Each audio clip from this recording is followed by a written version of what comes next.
क्या हो अगर मैं आपसे कहूं कि दुनिया में कुछ जगहें ऐसी हैं जहां दीवारें सिर्फ ईंट पत्थर की नहीं बल्कि अनकही कहानियों और चीखों से बनी हैं, जहां हर कोने में एक रहस्य सांस लेता है और हर रात एक नया डर जन्म लेता है। स्वागत है एक ऐसी दुनिया में जहां आत्माएं कभी चेकआउट नहीं करती, एक ऐसी जगह जहां अतीत की परछाइयां आज भी भटकती हैं और हर फुसफुसाहट में एक अनसुना राज छिपा है। कल्पना कीजिए, कोलोराडो की बर्फीली पहाड़ियों के बीच एक शानदार होटल खड़ा है। उसकी भव्यता आपको अपनी ओर खींचती है, लेकिन उसकी खामोशी में एक अजीब सी बेचैनी है। यह सिर्फ एक इमारत नहीं, बल्कि एक जीवित, सांस लेता हुआ रहस्य है। यह वही जगह है जिसने स्टीफन किंग को उनकी सबसे डरावनी कहानी द शाइनिंग लिखने के लिए प्रेरित किया। लेकिन क्या आप जानते हैं कि जिस ओवरलुक होटल ने लाखों लोगों की रातों की नींद हराम की, वह सिर्फ एक कल्पना नहीं बल्कि एक असली जगह है, द स्टैनली होटल। एक नाम जो अपने आप में एक डरावनी कहानी है। यहां की हवा में आज भी उन आत्माओं की गूंज है जो कभी यहां से गई ही नहीं।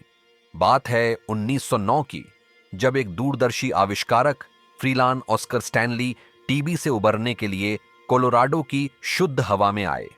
उन्होंने यहां एक ऐसा होटल बनाने का सपना देखा जो अमीरों के लिए स्वर्ग हो, एक ऐसी जगह जहां हर सुविधा मौजूद हो, जहां विलासिता की कोई सीमा न हो। और उन्होंने इसे बनाया भी। द स्टैनली होटल अपने समय से कहीं आगे था।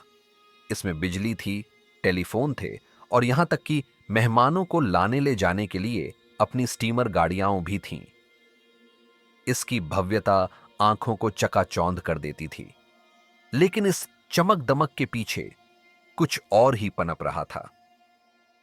लकड़ी की चमकदार फर्श और मखमली कालीनों के नीचे एक गहरा रहस्य छिपा था। जैसे जैसे होटल में मेहमानों की चहल पहल बढ़ी, वैसे वैसे अजीबोगरीब घटनाएं भी बढ़ने लगीं। शुरुआत में ये सिर्फ फुसफुसाहटें थीं, कर्मचारियों और मेहमानों के बीच दबी हुई बातें। कहीं परछाइयां दिखती थीं जो पलक झपकते ही गायब हो जाती थीं। कहीं बिना किसी स्रोत के संगीत सुनाई देता था, जैसे कोई अदृश्य ऑर्केस्ट्रा बज रहा हो। और फिर कुछ कमरे ऐसे थे जो जैसे सांस लेते हों। उनकी दीवारों में एक अजीब सी ठंडक थी जो गर्मियों में भी महसूस होती थी। यह सिर्फ हवा का झोंका नहीं था, बल्कि कुछ ऐसा था जो आपकी रीढ़ में सिहरन पैदा कर देता था। होटल के इतिहास में एक तारीख ऐसी है जो हमेशा के लिए डर की स्याही से लिखी गई है। 1911। उस साल एक हाउसकीपर एलिजाबेथ विल्सन रूम 217 में लैंप जला रही थीं। एक गैस लीक हुआ और एक जोरदार धमाका हुआ। धमाका इतना भयानक था कि एलिजाबेथ को लगा कि उनकी जिंदगी खत्म हो गई, लेकिन किस्मत से वह जिंदा बच गईं, हालांकि बुरी तरह घायल हुईं। उन्हें लगा कि उन्होंने मौत को चकमा दे दिया है, लेकिन शायद मौत ने उन्हें नहीं, बल्कि उन्होंने मौत को चकमा दिया था। तब से लेकर आज तक रूम 270 में रुकने वाले हर मेहमान ने अजीबोगरीब बातें बताई हैं। यह कमरा सिर्फ एक कमरा नहीं, बल्कि एक पोर्टल बन गया है जहां अतीत और वर्तमान एक साथ मिलते हैं। मेहमान बताते हैं कि लाइट्स अपने आप टिमटिमाती हैं, जैसे कोई अदृश्य हाथ स्विच से खेल रहा हो। कभी कभी तो वे अपने आप जलती बुझती रहती हैं, जैसे कोई आपको चिढ़ा रहा हो। आपका सामान जो आपने करीने से सूटकेस में रखा था, अपने आप अनपैक हो जाता है। कपड़े जो आपने बिस्तर पर छोड़े थे, सुबह उठने पर करीने से फोल्ड मिलते हैं। जैसे कोई अदृश्य हाउसकीपर रात भर काम कर रहा हो। कई मेहमानों ने महसूस किया है कि सोते वक्त कोई उन्हें कंबल ओढ़ा रहा है या उनके बालों को सहला रहा है। यह एक अजीब सी ठंडी छुअन होती है जो आपको जगा देती है, लेकिन जब आप आंखें खोलते हैं तो वहां कोई नहीं होता। कुछ लोगों ने तो अपने कानों में फुसफुसाहटें सुनी हैं, जैसे कोई उनका नाम पुकार रहा हो। यह आवाज इतनी धीमी होती है कि आप यकीन नहीं कर पाते कि आपने उसे सुना भी है या नहीं, लेकिन वह आपके दिमाग में गूंजती रहती है। सबसे डरावनी बात यह है कि कई लोगों का मानना है कि एलिजाबेथ विल्सन कभी गई ही नहीं। उनकी आत्मा आज भी रूम डॉट 17 में भटकती है, अपने काम को पूरा करने की कोशिश कर रही है। वह होटल का हिस्सा बन चुकी है, एक ऐसी परछाई जो कभी नहीं मिटती। अगर रूम 217 आपको डराता है, तो चौथी मंजिल आपको अंदर तक हिला देगी। यह मंजिल रहस्यों का अड्डा है, जहां हर कोने में एक अनकही कहानी छिपी है। यहां की हवा में एक अजीब सी ठंडक है, जो आपको बताती है कि आप अकेले नहीं हैं। यहां अक्सर कदमों की आवाजें गूंजती हैं, जैसे कोई अदृश्य व्यक्ति गलियारों में चल रहा हो। लेकिन जब आप मुड़कर देखते हैं, तो वहां कोई नहीं होता, सिर्फ खाली गलियारे और एक अजीब सी खामोशी। सबसे डरावनी बात है बच्चों की हंसी। यह हंसी इतनी स्पष्ट होती है कि आपको लगता है कि बच्चे पास ही खेल रहे हैं। लेकिन जब आप होटल में कोई बच्चा देखते ही नहीं, तो यह हंसी आपकी रीढ़ में सिहरन पैदा कर देती है। यह हंसी कभी कभी गलियारों में गूंजती है, कभी कमरों से आती है, और कभी कभी तो आपके ठीक बगल से सुनाई देती है। यह मासूम हंसी जब किसी अदृश्य स्रोत से आती है, तो सबसे ज्यादा डरावनी लगती है। और बॉलरूम में वहां का पियानो खुद बजता है। रात के सन्नाटे में जब पूरा होटल सो रहा होता है, पियानो से मधुर धुनें सुनाई देती हैं। यह धुनें कभी कभी इतनी स्पष्ट होती हैं कि आपको लगता है कि कोई अदृश्य संगीतकार वहां बैठा है।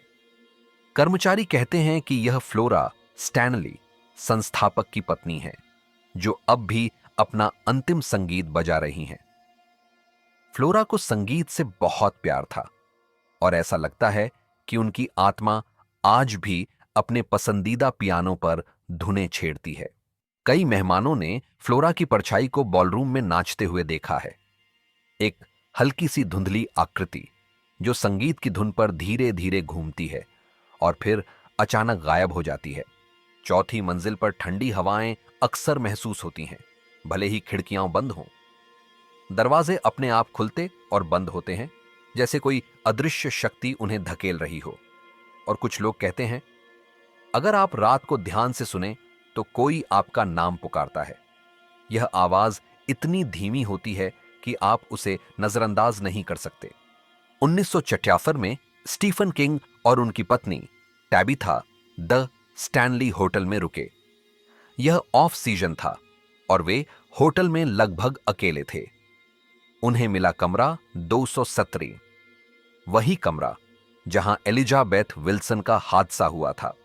उस रात स्टीफन किंग को एक भयानक सपना आया। उन्होंने देखा कि उनका बेटा डैनी होटल की लंबी खाली गलियों में एक फायर हॉज से भाग रहा है, और एक भयानक चीज उसका पीछा कर रही है।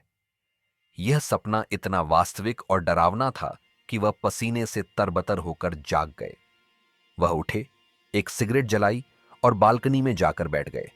रात की खामोशी में उनके दिमाग में सपने की तस्वीरें घूम रही थीं, और जैसे जैसे सुबह हुई, उनके दिमाग में एक कहानी आकार लेने लगी।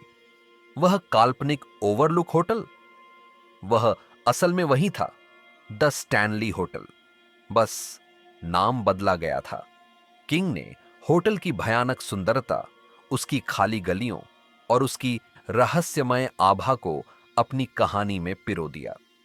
उन्होंने होटल के एकांत और उसके इतिहास को अपनी कल्पना के साथ मिलाया, और द शाइनिंग का जन्म हुआ। यह सिर्फ एक भूतिया कहानी नहीं थी, बल्कि एक मनोवैज्ञानिक थ्रिलर थी, जो दिखाती थी कि कैसे एकांत और डर इंसान को पागल कर सकते हैं। किंग के अनुभव ने द स्टैनली होटल को दुनिया भर में मशहूर कर दिया। अब यह सिर्फ एक होटल नहीं, बल्कि एक हॉरर आइकन बन गया था। द स्टैनली होटल में सिर्फ एलिजाबेथ और फ्लोरा ही नहीं भटकती। यहां और भी कई आत्माएं हैं जिनके बारे में कहानियां सुनाई जाती हैं। कुछ मेहमानों ने बेसमेंट में एक छोटे लड़के की आत्मा को देखा है, जो अक्सर खेलता हुआ दिखाई देता है। उसकी हंसी और कदमों की आवाजें बेसमेंट के अंधेरे कोनों में गूंजती हैं। होटल के कॉन्सर्ट हॉल में एक पूर्व कर्मचारी पॉल की आत्मा भटकती है। वह अक्सर मेहमानों को अपनी सीट पर धकेलता है, जैसे वह उन्हें सही जगह पर बैठने के लिए कह रहा हो। उसकी उपस्थिति अक्सर एक ठंडी हवा के झोंके के साथ महसूस होती है। होटल के पुराने टनल सिस्टम में भी अजीबोगरीब घटनाएं होती हैं। ये टनल कभी कर्मचारियों के लिए इस्तेमाल होती थीं और अब यहां अक्सर फुसफुसाहटें और परछाइयां देखी जाती हैं। कुछ लोगों का मानना है कि ये उन कर्मचारियों की आत्माएं हैं जिन्होंने अपनी पूरी जिंदगी इस होटल की सेवा में बिता दी। होटल के आसपास के जंगल में भी अजीबोगरीब आवाजें सुनाई देती हैं। रात के सन्नाटे में कभी कभी चीखें, कभी कभी रोने की आवाजें और कभी कभी तो जानवरों की अजीबोगरीब आवाजें भी सुनाई देती हैं, जो किसी भी जात जानवर से मेल नहीं खाती। कुछ लोग इसे सिर्फ मार्केटिंग मानते हैं, होटल को मशहूर करने का एक तरीका। वे कहते हैं कि ये सिर्फ कहानियां हैं जो लोगों को डराने के लिए बनाई गई हैं। लेकिन कुछ मानते हैं कि आत्माएं वाकई में वहां हैं और वे अपनी कहानियां सुनाना चाहती हैं। लेकिन अगर आप कभी वहां रुकें, खासकर रूम टीओ 17 में, तो लाइट बंद करने से पहले एक सवाल जरूर पूछिए। क्या यह बाहर की हवा है या कोई आपको देख रहा है? द स्टैनली होटल सिर्फ एक इमारत नहीं है, यह एक जीवित, सांस लेता हुआ रहस्य है जहां अतीत की परछाइयां आज भी भटकती हैं। यह एक ऐसी जगह है जहां हर कोने में एक अनकही कहानी छिपी है और हर रात एक नया डर जन्म लेता है। क्या आप हिम्मत करेंगे इस होटल में रुकने की? क्या आप उन आत्माओं का सामना करने के लिए तैयार हैं जो कभी चेकआउट नहीं करती? या आप सिर्फ कहानियों से ही डर जाएंगे? ऐसी और डरावनी, रोमांचक और रहस्यमय कहानियों के लिए, जहां अतीत कभी नहीं मरता, रूहानी राज को सब्सक्राइब कीजिए। हमारे साथ जुड़िए, क्योंकि कुछ रहस्य चुप रहने के लिए नहीं होते। अपनी राय कमेंट्स में जरूर दें और इस वीडियो को उन दोस्तों के साथ शेयर करें जो हॉरर के दीवाने हैं। क्या पता अगली कहानी आपकी हो।